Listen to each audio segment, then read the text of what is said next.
विज्ञान के आज के क्लास में आप सभी का हार्दिक स्वागत है। आज हम पाठ 2 सजीव सृष्टि इस पाठ का अध्ययन करेंगे। पिछले 2 क्लास में हमने सजीव सृष्टि के इस पाठ के सजीवों के प्रमुख लक्षण इसका अध्ययन किया।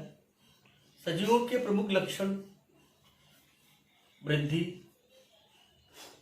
श्वसन, उत्सर्जन, प्रजनन, चेतनशीलता और उनका निश्चित जीवन काल होता है। इन सभी बातों का हमने अध्ययन किया। इस क्लास में हम सजीवों की कोश की रचना, सजीवों की रचना कैसी होती है, उन कोशिका किस प्रकार से बने होते हैं, इसका अध्ययन करेंगे। जो सजीव सृष्टि में पाए जाते हैं, क्या वो सजीव हमारे लिए उपयोगी है? तो हम उपयोगी सजीव, उपयोगी प्राणियों की जानकारी इस पाठ में प्राप्त करेंगे।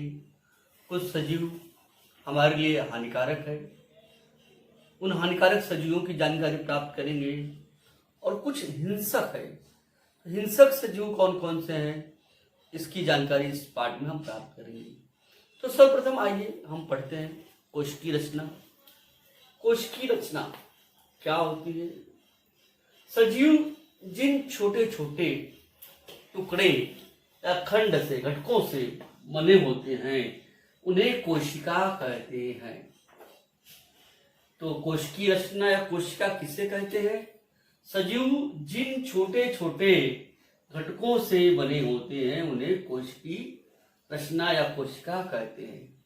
अब बहुत सारे सजीव हैं, कोश की रचना, बहुत सारे सजीव हैं, उनकी कुछ सजीव की कोशिका केवल एक कोशिका से बनी होती है, उन्हें एक कोशिकी सजीव कहते हैं। और जिन सजीवों की रचना बहुत सारे कोशिकाओं से बनी होती है, उसे हम बहुकोशिकी सजीव कहते हैं। तो कुछ सजीव जो एक कोशिकी होते हैं, वह आकार में अत्यंत सूक्ष्म होते हैं, जो हमें अपनी निरी आंखों से दिखाई नहीं देते हैं। ऐसे जीव कौन कौन से हैं? अमीबा है, पैरामीशियम है। यह अमीबा और पैरामीशियम एक कोशिकी सजीव है, केवल एक कोशिका से बने होते हैं। इन सब का अध्ययन हम आकृति के माध्यम से भी देखेंगे। और बहुकोशिकी सजीव कौन कौन से होते हैं? जिनकी कोशिकाएं, बहुत सारी कोशिका होती है। जिन सजीवों की कोशिका में बहुत सारी कोशिका होती है, उन्हें हम बहुकोशिकी सजीव कहते हैं। जैसे मनुष्य, यह बहुकोशीय प्राणी है। गाय, तिलचट्टा, इसके अलावा बरगद का पेड़, प्याज का पौधा, यह सब बहुकोशीय वनस्पति है। तो अब हम चित्र के माध्यम से देखते हैं कोश की रचना क्या होती है। आइए, आप यहां देख रहे हैं आकृति में मधुमक्खी का छत्ता है। मधुमक्खी का जो छत्ता है, बहुत सारे कोशिकाओं से जुड़ा हुआ है, बहुत सारे कोशिकाओं से मिलकर बना हुआ है। मधु के छत्ते के छोटे छोटे भाग अर्थात कोशिका आप देख रहे हैं। ये कोशिका एक दूसरे से जुड़े होने के कारण मधु का छत्ता तैयार हो रहा है। आप यहां देख रहे हैं, ये जो घर की दीवार है, इसमें बहुत सारी ईंटें लगी हुई है। इन ईंटों के जुड़ने से घर की दीवार बनी हुई है। उसी प्रकार कोशिका छोटे छोटे भागों के जुड़ने से कोशिका निर्मित होती है। अगली आकृति में देखिए, यहाँ पर हमने अभी बताया कि कुछ सजीव एक कोशी होते हैं और कुछ बहुकोशी होते हैं। यहाँ पे अमीबा की रचना है। अमीबा एक कोशीय प्राणी है। पैरामीशियम बहुकोशीय नहीं है, ये भी एक कोशीय ही प्राणी है। अमीबा और पैरामीशियम एक कोशीय है, क्योंकि इनकी रचना जो होती है एक कोशिका से बनी होती है, इसलिए इन्हें एक कोशिकी सजीव कहते हैं। और तिलचट्टा देख रहे हैं, तिलचट्टा बहुकोशीय है, क्योंकि ये जो सजीव है, इनकी जो कोशिका है, यह बहुत सारी कोशिकाओं से मिलकर बनी हुई है। इसे हम बहुकोशीय प्राणी या बहुकोशीय सजीव कहते हैं। अगली आकृति में देखिए, यहाँ पर हाथी है, हाथी बहुकोशीय प्राणी है। स्नेल है, घोंगा है, यह भी बहुकोशीय प्राणी है। ये बरगद का वृक्ष, प्याज का पौधा, ये सभी बहुकोशीय सजीव है। तो हमने अध्ययन किया कि जिन प्राणी या जिन वनस्पतियों की कोशिका एक कोशिका से बनी होती है उसे एक कोशिकीय सजीव कहते हैं, और जो सजीव बहुत सारे कोशिकाओं से बने होते हैं उसे बहुकोशीय सजीव कहते हैं। ये सभी जो सजीव है बहुकोशीय प्राणी है। अब हम जो सजीव सृष्टि में पाए जाने वाले सजीव, चाहे वनस्पति हो प्राणी, ये हमारे लिए उपयोगी है। जो सजीव हमारे लिए उपयोगी होते हैं उन्हें हम उपयोगी सजीव कहते हैं। उपयोगी सजीव, ये सजीव हमारे लिए उपयोगी क्यों है? क्योंकि ये हमारे घरेलू तथा औद्योगिक कामों में इनका उपयोग किया जाता है। कुछ वनस्पतियां होती है जिनका उपयोग हम अपने घरेलू कामों, औद्योगिक कामों में इनका उपयोग करते हैं। हम लोग जो भोजन में सब्जी बनाते हैं, मेथी है, आलू है, भिंडी है, ऐसे बहुत सारे वनस्पतियां हैं, इनकी सब्जियां हम अपने भोजन में के रूप में करते हैं। तो ये वनस्पतियां हमारे लिए भोजन के रूप में उपयोगी है। उसी तरह कुछ वनस्पतियां ऐसी होती है जो हमारे लिए औषधि का काम करती है। आजकल आप देख रहे हैं कि बहुत सारे जो जड़ी बूटियां हैं, जो औषधियां हैं, वो हमारे स्वास्थ्य के लिए फायदेमंद है।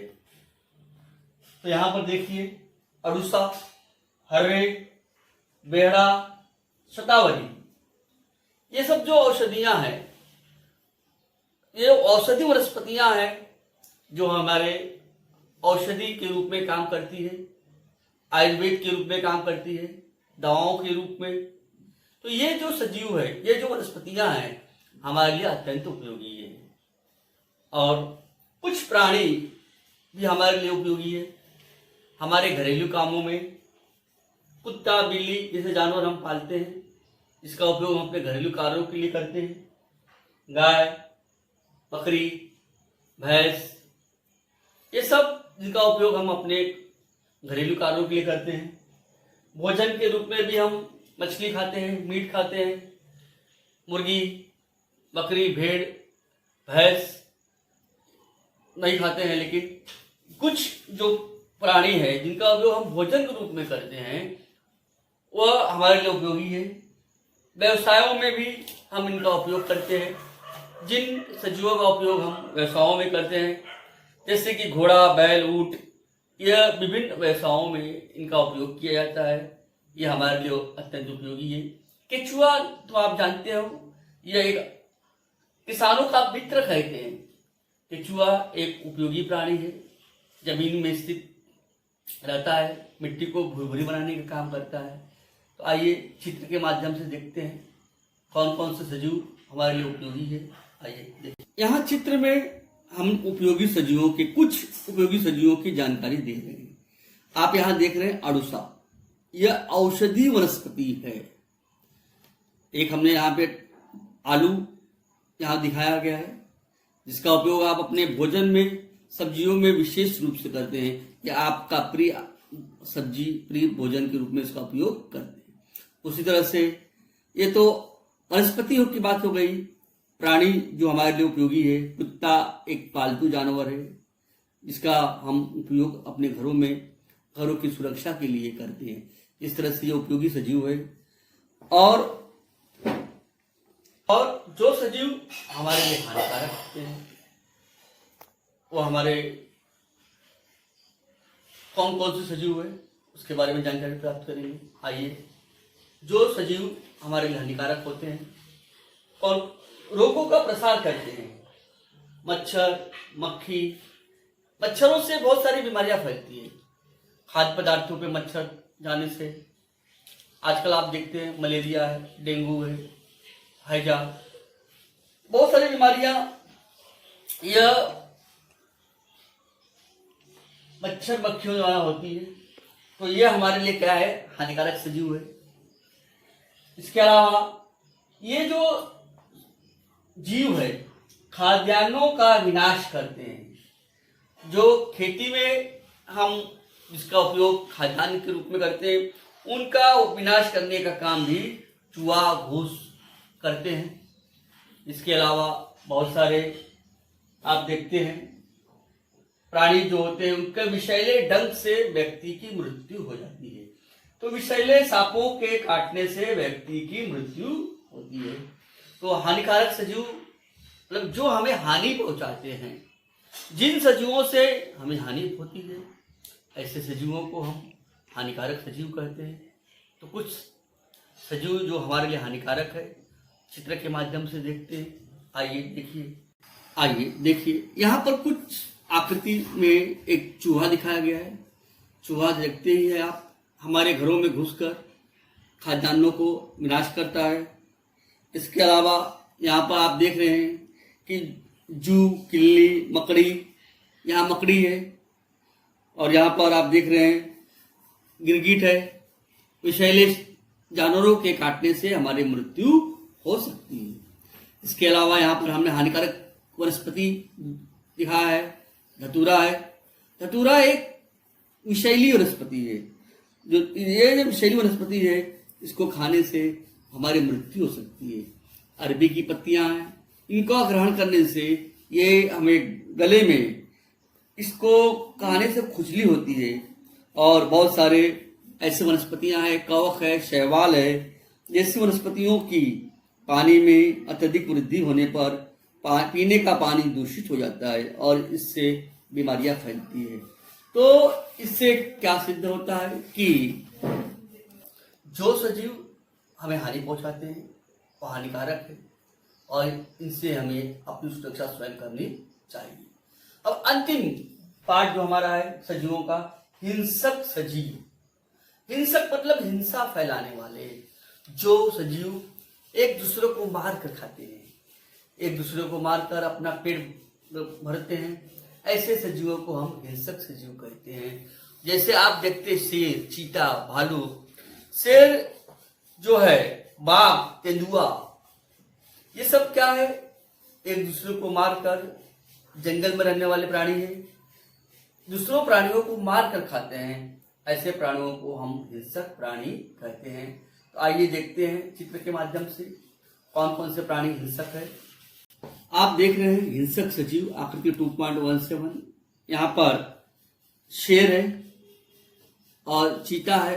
ये जो जानवर है दूसरे प्राणियों को मार के खाते हैं और ये जानवर जंगल की कटाई के कारण प्राय कभी कभी भोजन की खोज में मानव बस्तियों में घुस जाते हैं और वहां बड़े पैमाने पर पालतू प्राणी और मनुष्य इनके शिकार हो जाते हैं। इस प्रकार हमने इस पाठ में कोशिका के बारे में अध्ययन किया और जो सजीव हमारे लिए उपयोगी है, उपयोगी सजीव, हानिकारक सजीव, हिंसक सजीव, इसकी जानकारी प्राप्त की। धन्यवाद।